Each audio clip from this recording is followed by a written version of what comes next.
Yan. Ito tayo, naka-video po tayo. Hingi po kasi ako ng kwento sa impression mo sa pagkakagawa ko sa washing machine mo. Ako yung sisihan kasi ito eh 8 buwan nakatenga to at yung kapatid ko nagpagawa sa tiga dito din gumastos ng 2,000 tapos nakabili sa bumili ng bago. Dahil Kaya- napalala pa. Kaya na-allergy akong magpagawa. Yung bandang huli, totoo lang, balo ko na bumili ng bago.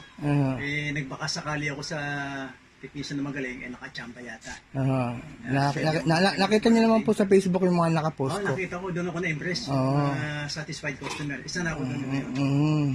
Then, yung mahalaga po dyan, yung warranty rin na pag nagka-problema, totoong babalikan ka. Salamat. So, sa mahalaga yun. Ano po tayo dyan? 3 months warranty. So, basta ang warranty ko po sa'yo ay yung motor na pinalitan ko. Okay. Motor and labor. Oo, kasama na po yan automatically. Then, wala kang babayaran sa akin basta 3 months, nagka-problema.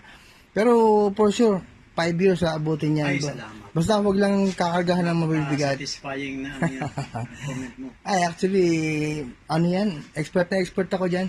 Kumbaga, napakadali para sa akin kasi kompleto ako ng pyesa.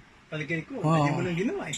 Kasi kompleto ako ng pyesa, yun isang mahalaga. Namumuhunan ako sa pyesa. At the same time, kabisado ko siya. Saan ang kaalaman, experience? Oo.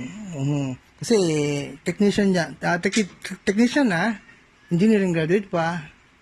Kumbaga, nagsama-sama na yung mga May kaalaman. sentimental value sa akin yan. Nabanggit nga sa'yo, dalig ako ng fiberglass to para tumagal. Oo. Pahinayang. Maganda nga magkakagawa niya eh. Dalawang patong yan ng fiberglass. Mahal din magpagawa ng ganyan.